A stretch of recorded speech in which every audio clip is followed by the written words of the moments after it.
Um, Welcome to our first lecture in 2024. Hello, everybody, and thanks for joining. And there's no surprise, we will continue our digital humanism activities in 2024. We will do this with these lectures. We will have a summer school again. And we are also planning a rather big conference in the fall of this year on AI regulation, Brussels effect, and similar things. And more details will follow on that.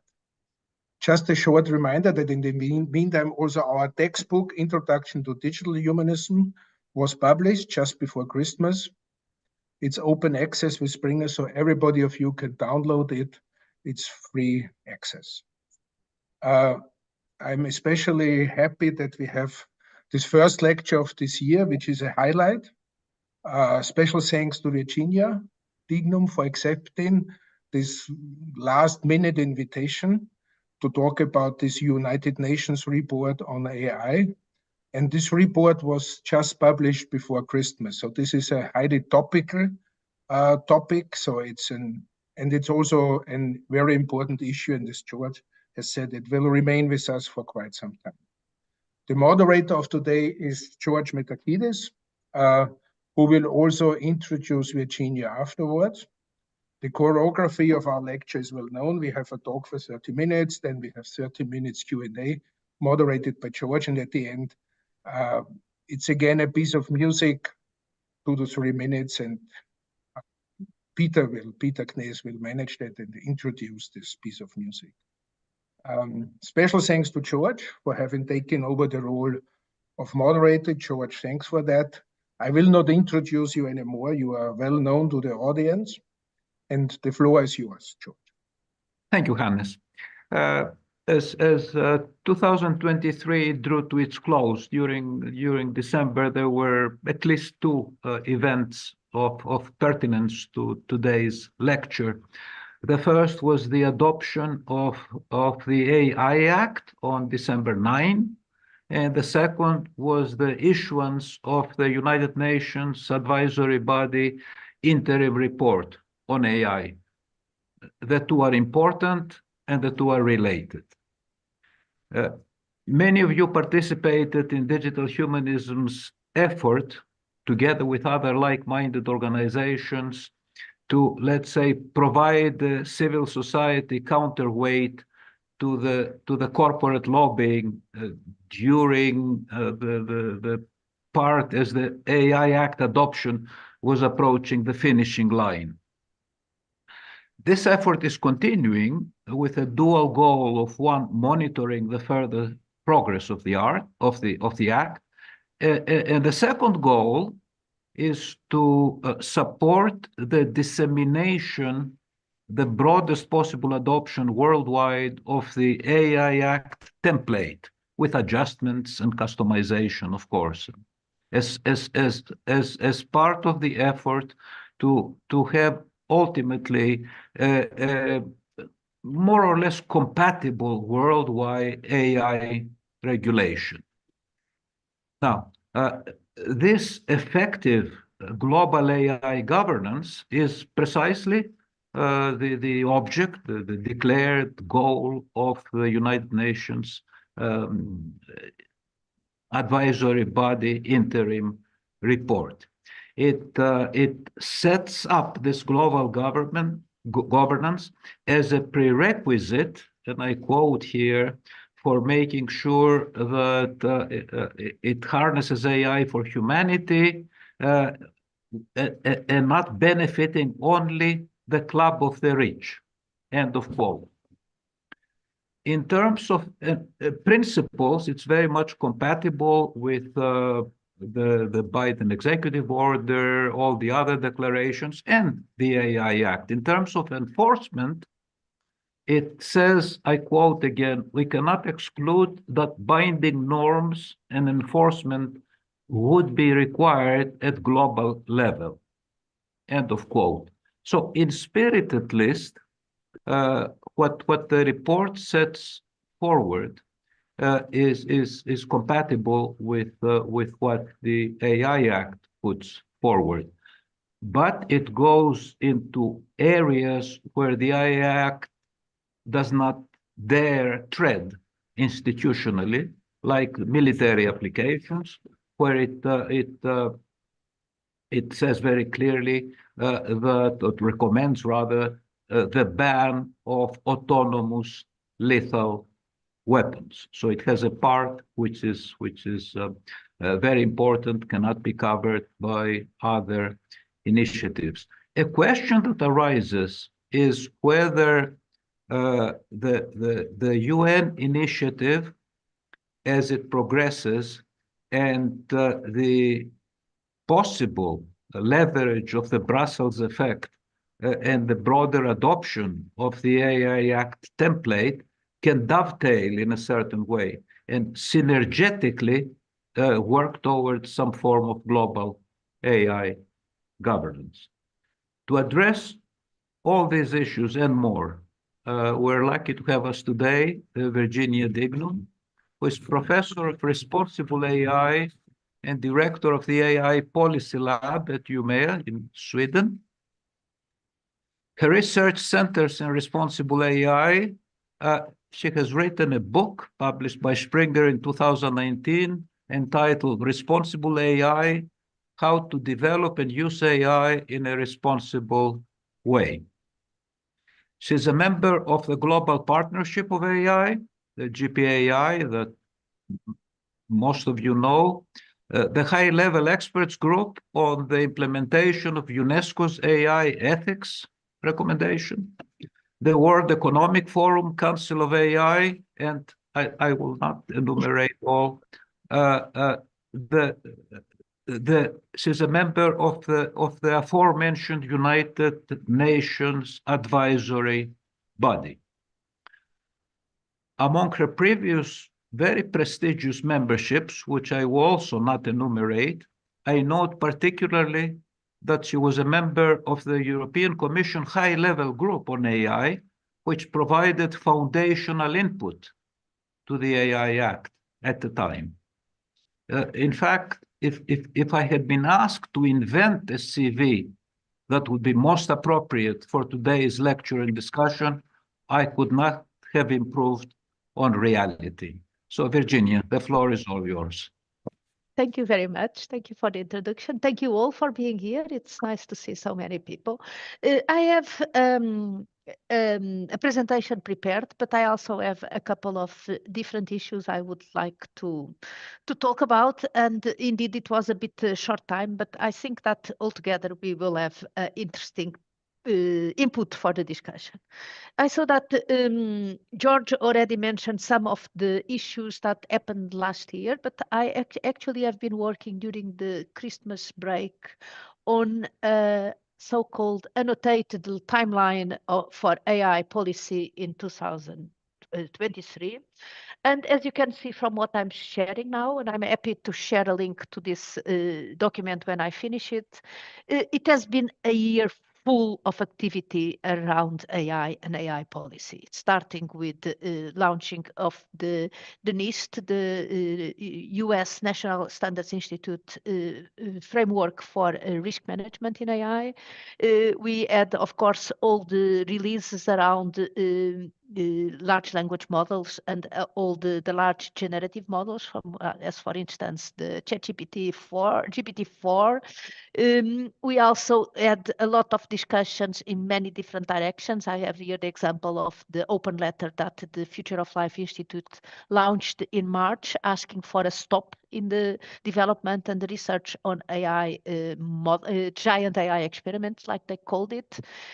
We see all kinds of organizations talking about and asking and demanding rules, demanding governance, demanding policy on AI from the UK government, UNESCO. This was all in March. Then we saw Italy banning ChatGPT, and it's nice to see that there are a couple of Italian colleagues in the talk today in the call, so we can maybe talk about this. China as well. So all over the world there was this work about and the requests and the efforts around we need to regulate AI in one way or another. So it's not just the work at the AI Act. then we see, I just go quickly, but just to show you how many activities have been around globally on these issues, both on what has been developed, what kind of concerns have been raised by researchers, by developers, but also by governments themselves, and the increase voicing and harder voices asking for governance, asking for policy, and also proposing different types of positions and different types of approaches to AI policy. It ends up indeed, and we continue. There is quite a lot, as you can see. And again, I'm happy if you are interested to share the document when it is finished. It ends up indeed with the draft recommendations by the UN advisory body, and also, like George says, with the agreement on the AI Act. This UN advisory body, it was in a sense, quite amazing that we did manage to come up with these recommendations in December, given that our first meeting was in end of October, and we were only appointed to this.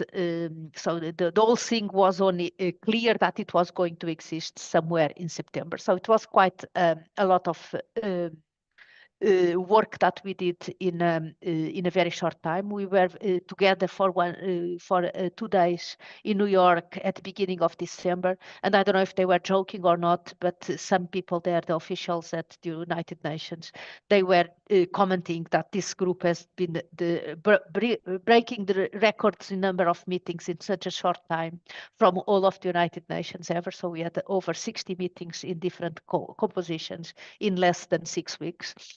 So it was quite a lot of work. It's still a lot of work to go. And if I don't know how many of you already read the draft recommendations, but you can see that there is still a lot to go. Let me just stop. I did stop sharing. Yes, it worked. Now I'm going to start sharing my presentation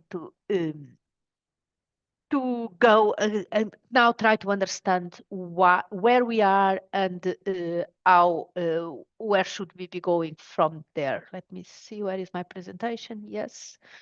I only have 30 minutes and there is a lot of time for discussion afterwards. So I suggest that if you have questions, please keep them for the discussion time, unless it's really something which you think cannot wait, and then please raise your hand or make your voice voice your questions as I speak. So the United Nations advisory body. No, so I just have to organize my screen in a way that I can see what you are also seeing. Okay, I think this is good. Basically, and George already introduced it, there is here you can see the timeline of what we have set ourselves to do. It's a group of 38 people from all over the world with many different backgrounds.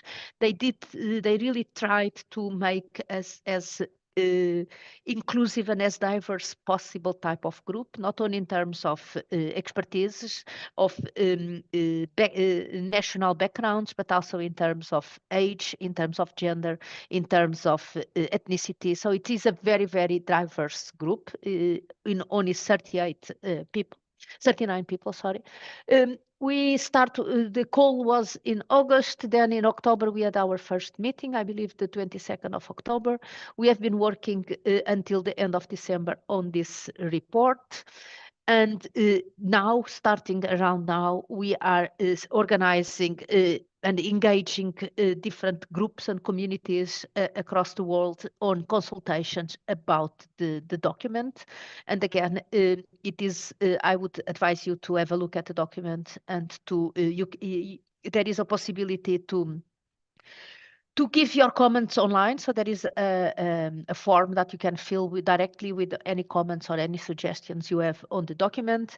And at the same time, there will be a lot of activities organized in different places and for different types of stakeholders and groups to really collect as much input as possible, and then continue from there into the final report, which should be finished before the summer and presented in globally in the Summit of Future organized by the United Nations in September.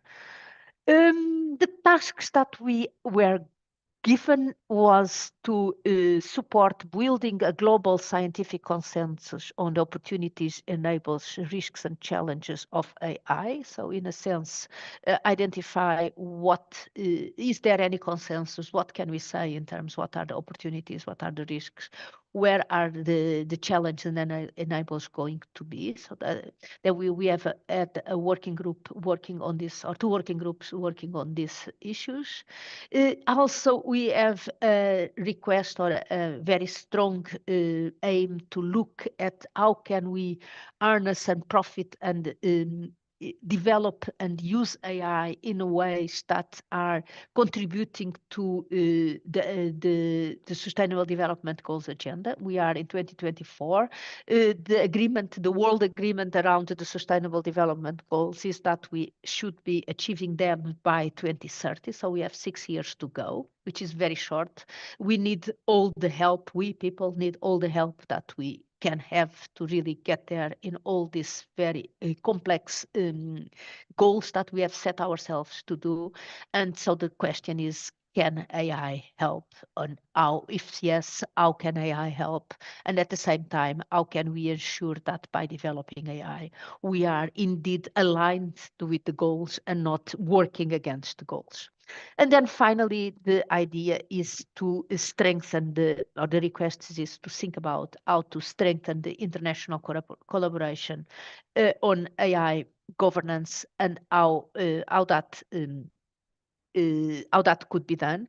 The question is not to design an international AI agency, but also to think about, do we really need an AI agency?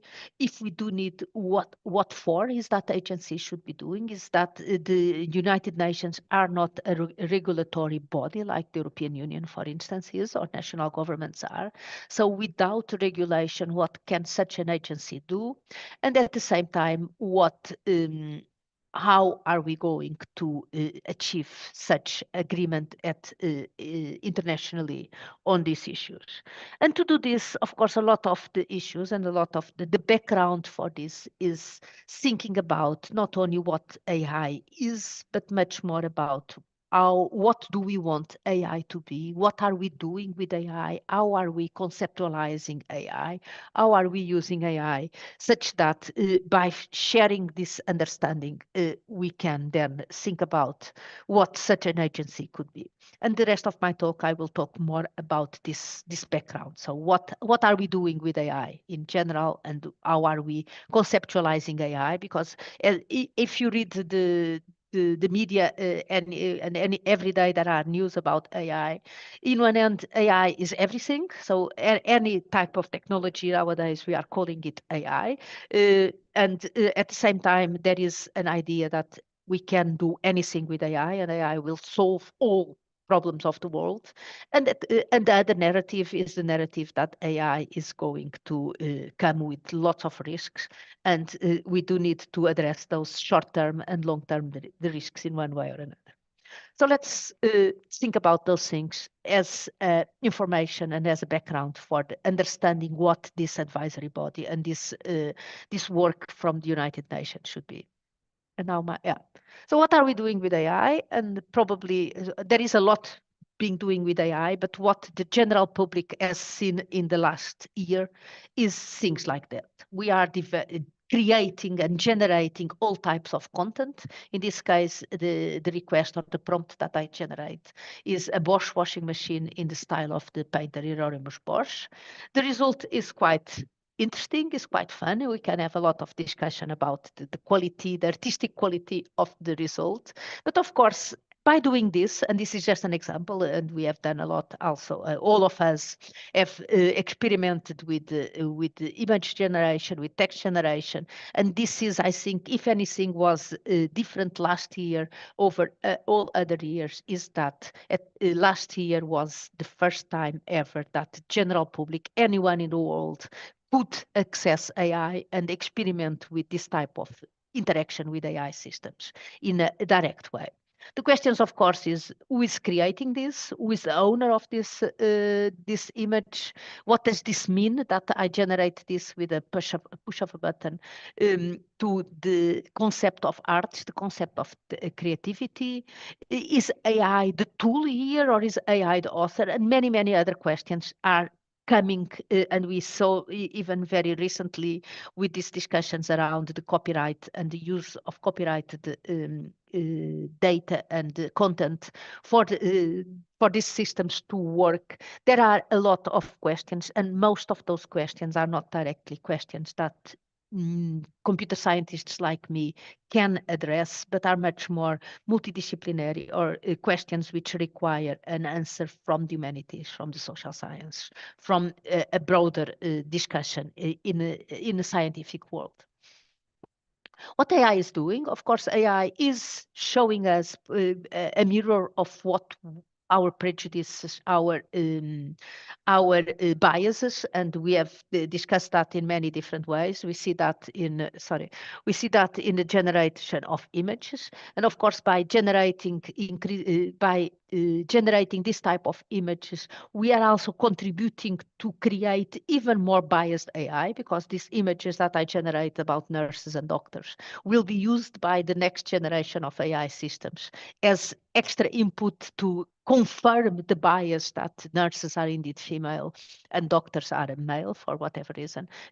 Professors are old males, and philosophers are old males with a beard, if you believe what this type of systems tell you. At the same time, these systems tend to generate all kinds of content that it's not correct, that is verifiably incorrect, like this piece about myself, in which all what is read is wrong. It is also somehow by creating guardrails, and we saw that as well as one of the things last year, that more and more these systems are creating external constraints on what should be shown, what should be generated or not, which is not necessarily based on the generative capabilities of the systems, but much more on external constraints that are given to the system in terms of what is proper, what is right, what is decent or not. The ChatGPT will not tell you jokes about women and will give you a sermon about why that is wrong. It will not tell you jokes about fat people, but will happily tell you jokes about tall people for whatever kind of constraints that are added externally. It is also important to realize that, and to all the discussion about what are these systems doing, is this intelligence, is the capabilities of manipulating and dealing with language in a textual or form a proxy for intelligence? Are these systems indeed, like some claim, getting more conscious or more aware of themselves, more human-like, if you want? Or is this still some type of manipulation and technical artifacts that just gimmick, some kind of gimmicks? It is also important to realize how AI sees the world, and here this image comes from the Mozilla Internet Health Report from 2022. It's about health data sets, but it is reflected in many other different types of data sets. So it is a very skewed view of the world, which probably doesn't surprise many of us, but still shows that it is indeed a huge bias and a huge skewed of the distribution of the data that we have in terms of the world population. Is also concerning to see that the data sets that are depicted in this image, 50% of them are connected to only 12 institutions, of which one is in Europe, one is in Asia, and all the other 10 are in North America. So there is a skew, and AI is not seeing the world in the way that we ideally would like AI to see the world, and definitely not in the ways that the United Nations ambitions are in terms of how AI should be used and designed to be inclusive and diverse as the world is. At the same time, as we develop AI, as we conceptualize AI, still believe and still take this kind of rational paradigm in which we believe that these systems have consistent beliefs, have somehow to optimize and to prioritize their preferences and outcomes of actions in a logical, rational way, and that by doing that, these systems would behave and realize better results than what we people do, because they are objective, they are rational, if you want. But of course, we more and more realize that the context in which these systems work and provide their results and their actions is a societal and human environment in which things are much less rational, much less consistent as what we design these systems to be, and that we people hold inconsistent beliefs. We are motivated by other things than optimization.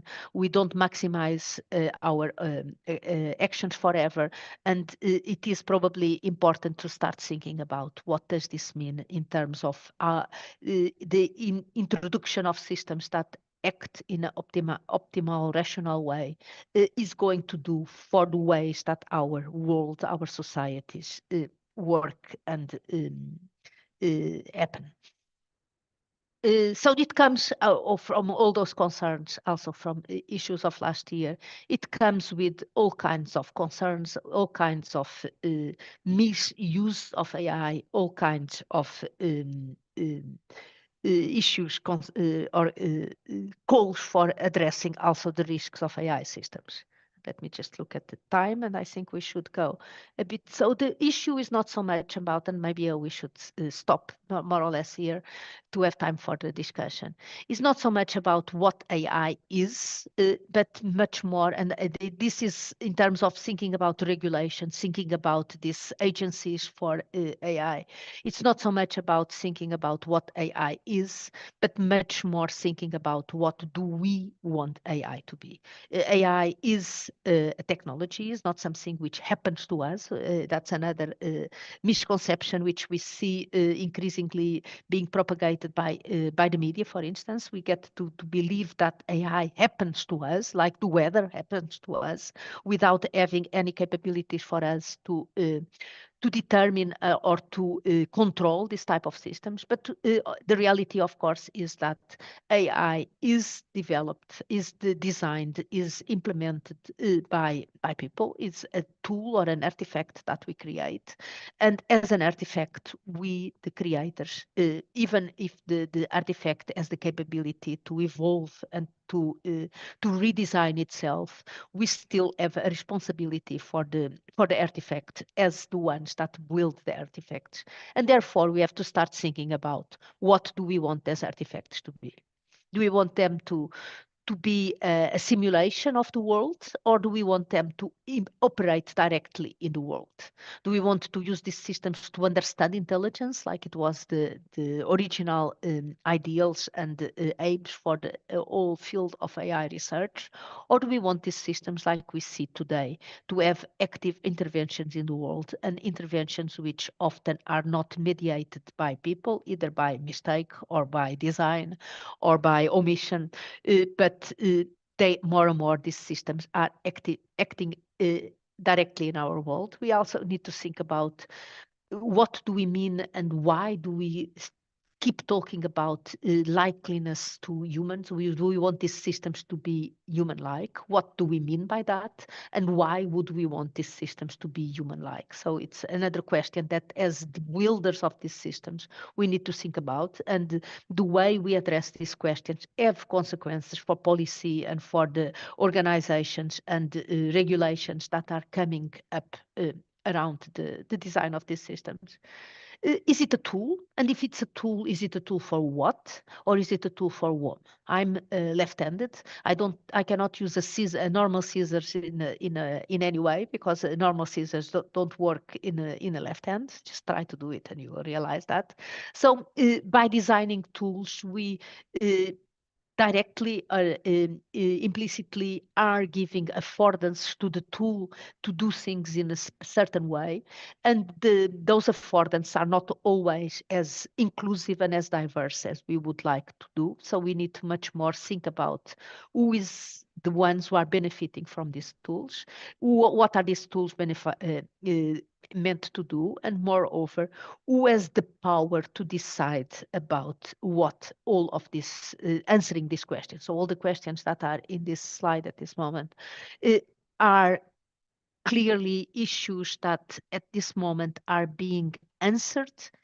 Most times are being implicitly answered. No one is asking these questions explicitly and in a structured way.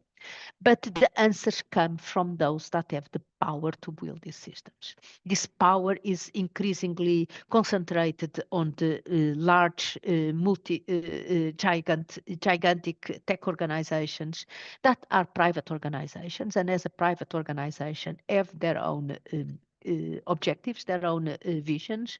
They are not amenable for democratic scrutiny or democratic interventions. So who has the power, and how are we going to organize or to discuss this issue of power on AI systems? And finally, another one, I forgot this one. Also, what do we want AI? Do we want AI to be normative, to generate results that are creating the societies as we would like them to be? So generating implementing somehow decisions in terms of what is right or wrong? Or do we want AI to be descriptive and just reproducing what we are already doing with all the bias and all the prejudices that we have? But again, this discussion, if we want AI to be normative, then the discussion is again, who has the power and the capability to determine which norms are there for AI systems to follow? Are there universal values that need to be guaranteed? How are those guarantees going to be given? And what type of, who is going to be in the discussion, who is going to be at the table to discuss what are the norms that we want these systems to follow? And like I say, I think I stop here and then we'll have some time for discussions. Thank you, Virginia. Thank you very much for all these insights that you have provided us with. And we can now open for questions. Let me just start with one of myself, which is related to the last part about the power to control the direction of AI developments, as you outlined it in the context of your last slide. Is that something that will become a subject of discussion in the later versions and the final version of the United Nations report? I do hope so. Personally, definitely, I hope so. That's something which we need to make much more. The discussion about the power in AI, in my opinion, is a discussion which is urgently needed. It has been too long that we are not really explicitly discussing these issues, and the longer we take to start the explicit discussion about power in AI, the longer we are enable those ones in power to entrench their powers and to entrench their positions in the development and the use of AI. And all of us, and it's a concern that I do have as a citizen of the world, is that countries, different regions, different individuals, we all somehow are in the risk of losing the sovereignty over the decisions about what type of systems can we use or not. If we really continue this type of developments in AI, which bigger and bigger, huge and monstrous type of size of systems, is not something which we can expect to be different, to be controlled or to be designed or developed by any of us, or by small organizations, or even by small countries. And we will potentially get the risk that we are all dependent on what for instance, OpenAI or whatever other large companies allow us to use from their systems. I'm not saying that that is the case, but I think these are the kind of questions that we need to ask ourselves.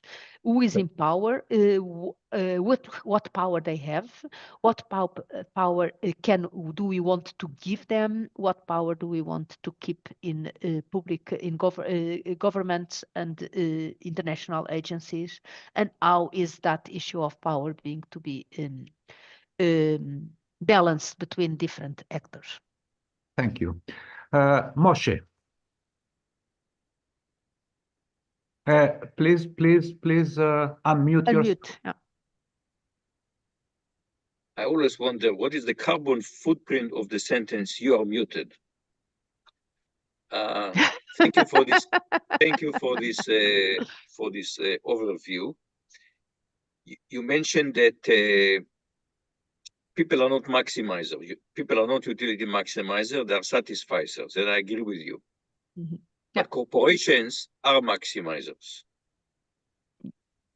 And AI agents are developed not by people, by people, but through moderated by corporations. Yeah.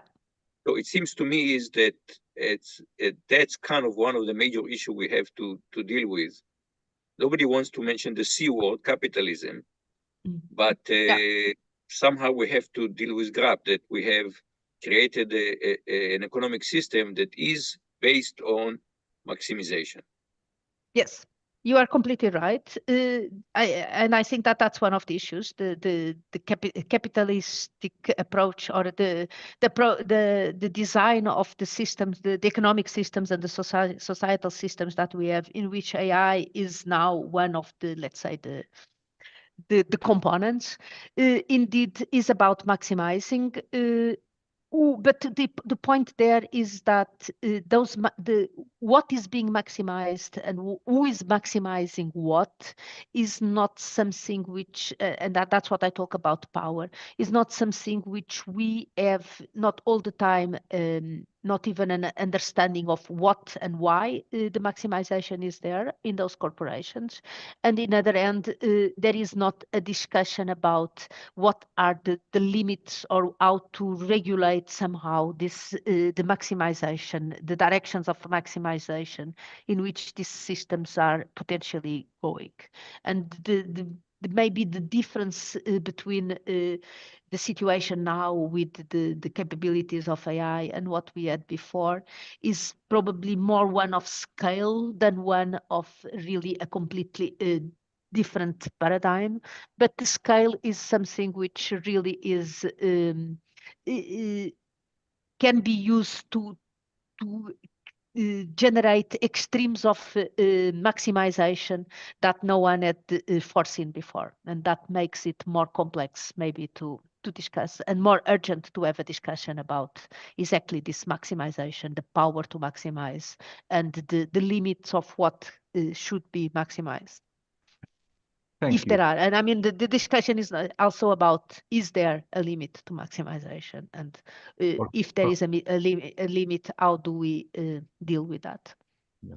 And how can we find it? First, Luis, and then Wolfgang. Thank you. Hello, Virginia. My question is about the question that no one wants to hear, which is about unemployment or underemployment, and the prediction of how AI is going to affect that.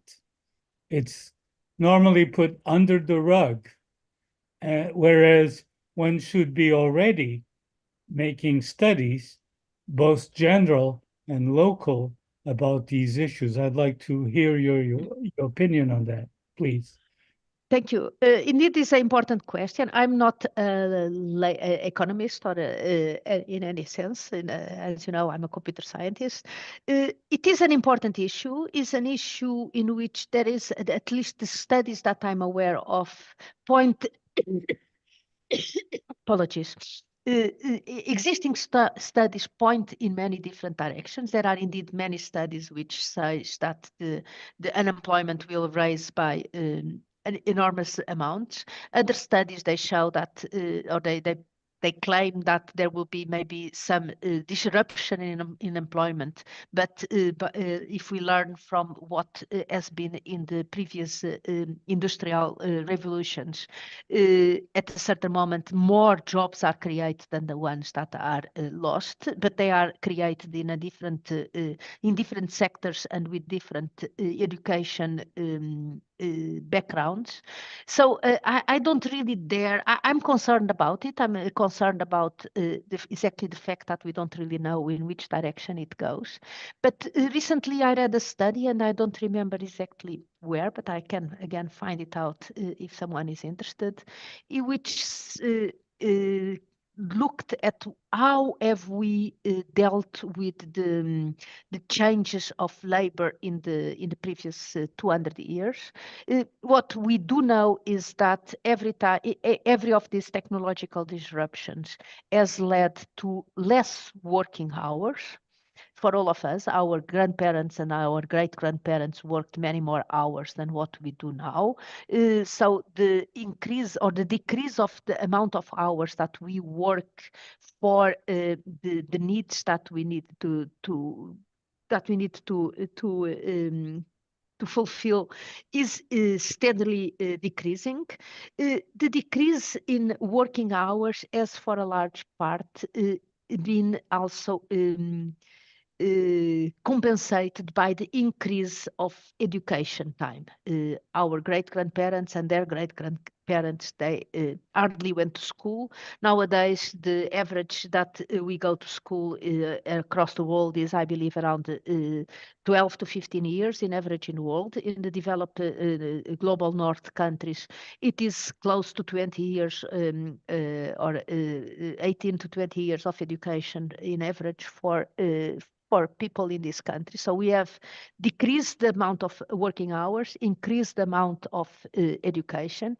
If this trend continues, then I think that we need to also think not only about the labor issues, but definitely about the education situation.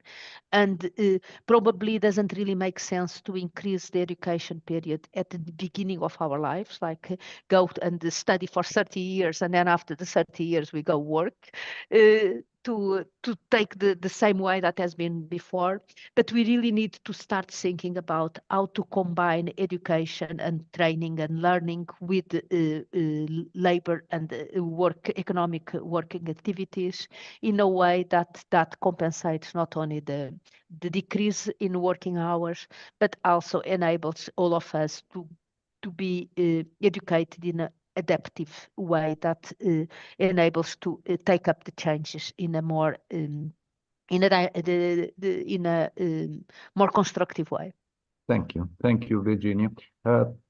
We have a number of questions, so let's keep both the questions and the answers brief so we can cover as many members of the audience as possible. Wolfgang, then Joseph, and then Hafiz. Thank you very much for this interesting presentation. One way to limit power is also through protection of human rights. And I have seen with interest that in your Principle 5, in the interim report, you refer to the importance of the international human rights law without any further explanation. And I also remember that the Secretary General at various occasions has always emphasized that human rights have to be protected in any regulatory efforts. Now, I was wondering whether the group has any plans to elaborate on this further for the final report. Yes, there are plans to elaborate in all this. This is, like I said at the beginning, interim draft report. It was a report which was put together in roughly 6 weeks. So there is a lot of issues that we were not able to elaborate during this initial work. There is definitely a lot of efforts and discussion in the group around the issue of human rights. So that will be one of the spear point for the discussions and the engagement which we will seek out in the coming months.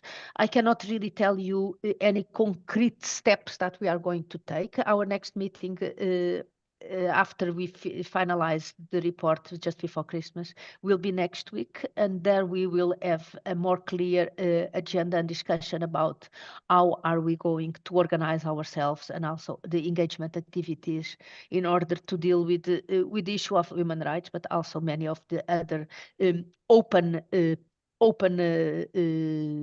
directions which we highlight or which we mention in the interim report and don't really elaborate at all. Thank you, Virginia. Joseph? Yes, thank you for the presentation. I have the following question, whether it is realistic to hope that there can be a global agreement and governance of AI. When we are talking companies act without any control, they are setting the rules of the game. And I think there is a risk that we repeat the same mistakes by delaying regulation as for internet and social media.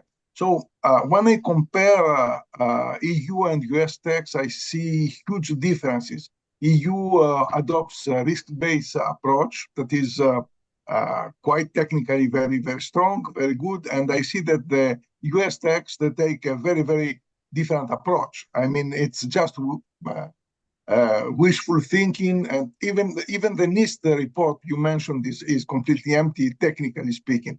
So do you think that there is a possibility to find a compromise between the two approaches?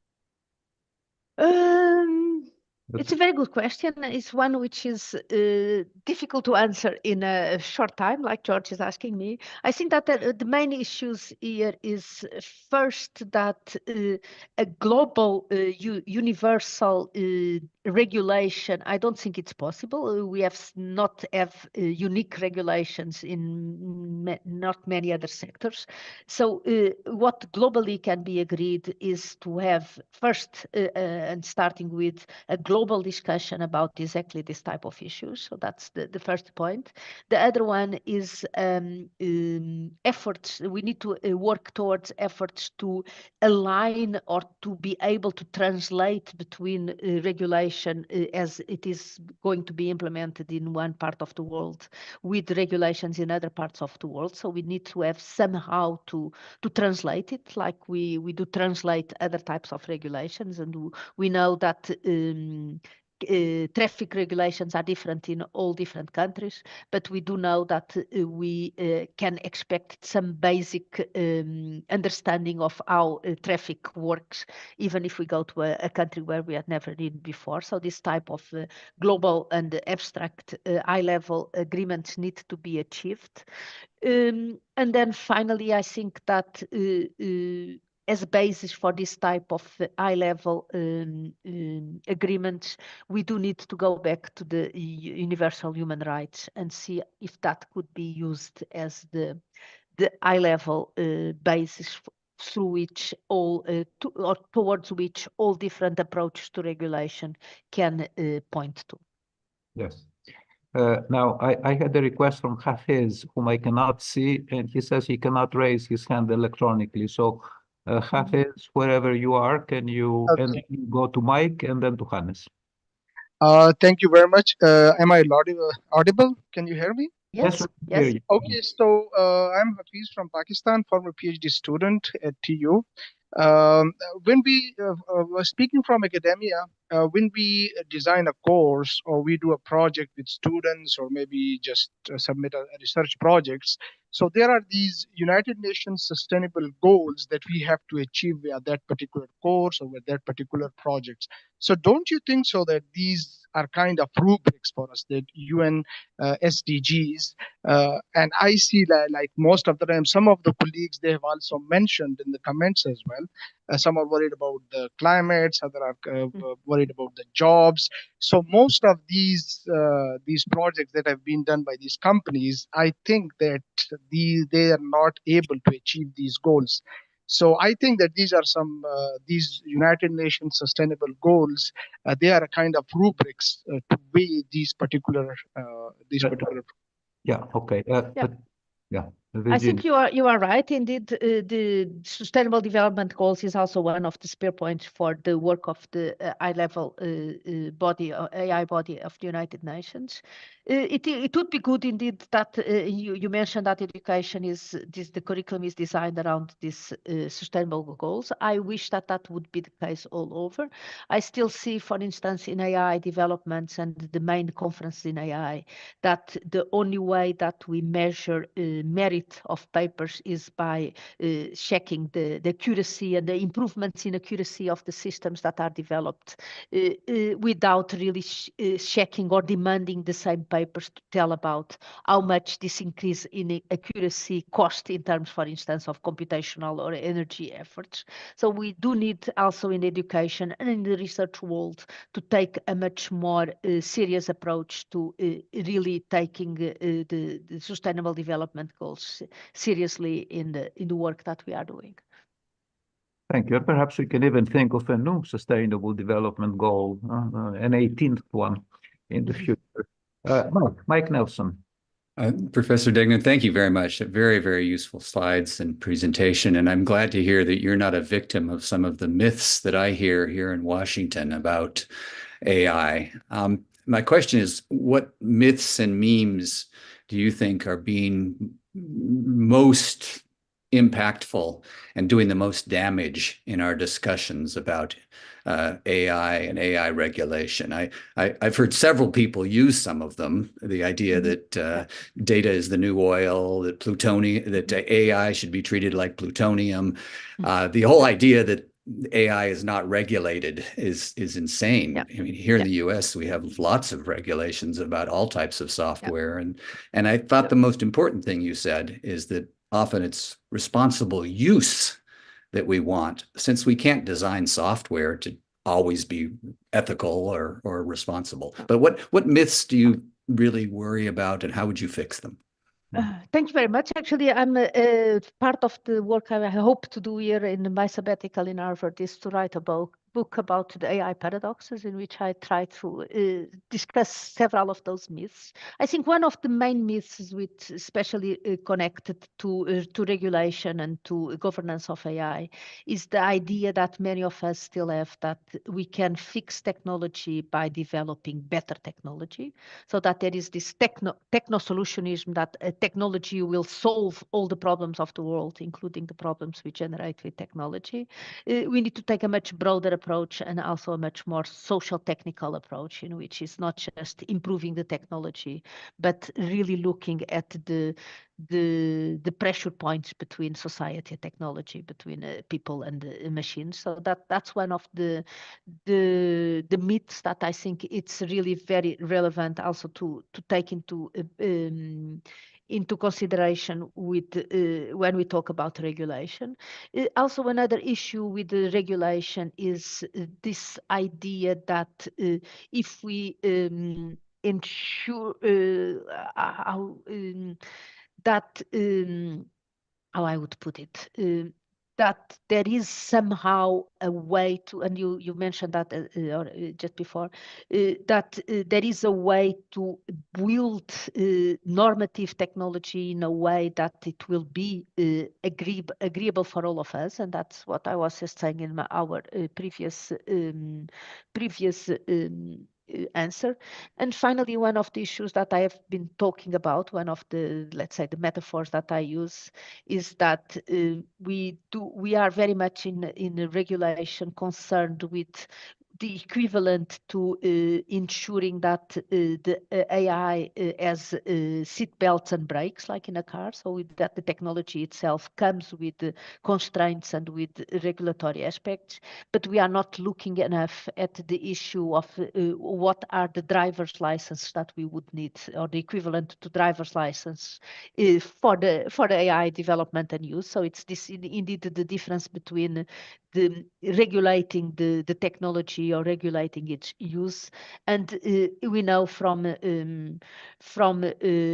experience and from the metaphor that it's not just about guaranteeing that the cars are perfectly safe, but also that we need to make sure that those that use this technology are also aware of how to use it and when to use it and what kind of limits are for the technology. So we need to invest and to discuss much more what is the equivalent from a driver's license or a traffic sign in the AI development and the regulation, and not fix ourselves so much on the seat belts and the brakes for the AI systems. Let me know when I can pre-order your book. Thank you. Thank you. Now, Hannes and then Irina, and I'm afraid we have to stop there. So Hannes, who works far less than his grandfather. Hannes. That's really true. Thank you for that. And I'm work less than my father, so it's not only my grandfather. Virginia, thanks for your excellent presentation, and also thanks for answering the question of Mike, where you said that it's not technology alone, it's a societal issue, which is also at the core of digital humanism, which I just want to underline. My question goes into a different direction, very practical, because you mentioned that you were discussing this agency or a possible agency on the United Nations level. And this is something I would like to hear more. Are you thinking in a way like this IPCC for the environmental protection? Or do you also discuss things like a CERN for, let's say, research in AI? So this practical question. Thanks. Yes. So indeed, we have taken a lot of examples from existing other agencies as the basis for our discussion. We don't have yet an answer, let's say. It's part of the work that we are going to do, also part of the engagement activities that we are going to do. But we looked, for instance, in the IPCC, which is mostly about monitoring what happened and reporting on what's happening. That is a different approach than, for instance, the Atomic Energy Agency, which is much more regulatory and demanding some agreements and contracts with the contractual agreements with those that participate, that they really commit themselves to a specific way of doing things. So that would be also a possible example to take. CERN, the joint research activities, it was also one of the issues that we discussed. But we also discussed about agencies such, for instance, the Refugees Humanitarian Agency from the United Nations, which is there to solve things in the case that we will hope that it will not happen, but when there is an emergency or some real disaster recovery type of agency. So there are a lot of examples that we have considered, but there is no decision, and I don't think that is our role to decide. We will propose and justify different types of approaches. Taking also account of the fact for the atomic energy case, the power is with governments and not with big private companies. So, exactly. So there are lots of parameters that need to be taken into account. So, Irina, you have the last brief question and the last brief answer. Thank you so much. It's actually an honor to listen to you all. So I have a very quick question, which was related to the previous ones related to like top techno solutionists. So at the beginning of my PhD, I was like thinking we should hold accountable with developers of the AI systems and not the system itself. But then after ChatGPT came out and the technology got so much better, it almost shows agentic properties. So with this kind of designs that favor anthropomorphism of the systems, I was wondering, is there any chance that we could also hold the technology itself responsible? And if not, how can we prevent such a thing from happening as to prevent some kind of agency laundering or an accountability gap? Because like responsibility is my favorite, let's say, word. It's my keyword in my PhD, but I was wondering how to practically ensure it. So I hope my question was clear. So a very short answer is no. We cannot answer. No, we cannot hold technology accountable. I also cannot hold the hammer accountable for whatever people do with it. I cannot hold the car accountable for whatever we do with it. So the short answer is that. The long answer, of course, and I don't have time to go into all the details, is that it's a very complex chain of responsibility, and we do need to address it much more as a chain of responsibility, and with many different actors and many different stakeholders will need to take their part on the whole. But it's no, technology is not accountable. Technology is an artifact that we build, and as builders of those artifacts, we, very general, it needs to be accountable. Thank you. And as the builders of such an artifact, we should not refrain from the responsibility that we take for having created it. Yeah. Thank you, Virginia. Thank you very much. Thank you for inviting me and for the questions. We're all grateful for it. And now we can pass to the last and final stage, which is a piece of music that will end today's event. And that's my turn now. Wait a second. I hope you can still see the screen then. So for the final notes then, Hannes suggested the new Beatles track, Now and Then. And you probably heard that story already before, but basically this track only exists thanks to AI, because now it was possible to isolate John Lennon's voice from an old demo that was recorded on a cassette, and now it could be used in high quality production. So I assume when it says like isolation of the voice or recreation or basically recovering the voice, it refers to source separation and possibly some sort of deepfake voice cloning also. And since George Harrison recorded the guitar track before he died also, we basically now have further extension to the oeuvre of the Beatles. So on top of everything else, AI even makes the dead creative. That's fantastic. So for the next events, the next one will be in 2 weeks, the next lecture on January 23rd. Thomas Lohninger of Epicenter Works will talk about the digital identity systems or digital identity systems in general, but in light specifically of the EU's new digital identification infrastructure, and Erich Brehm will moderate. And as soon as we have a new date fixed for the panel on educating future computing professionals that was originally announced for today, we of course will let you know as well. So, well, thanks to Virginia and George and all of you for participating now and Then by the Beatles. See you soon.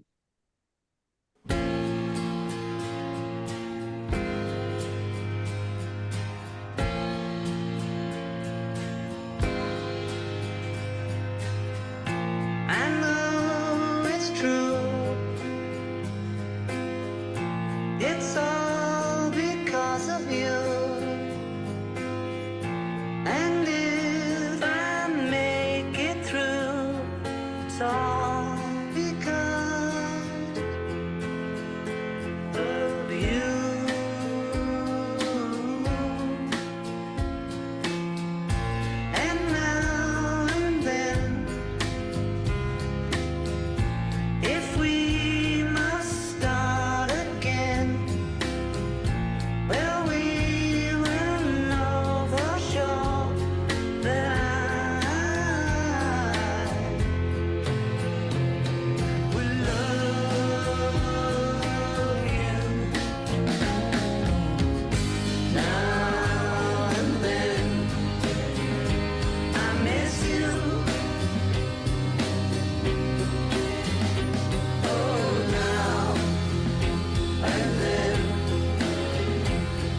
Thanks and see you next time. Bye. Bye bye.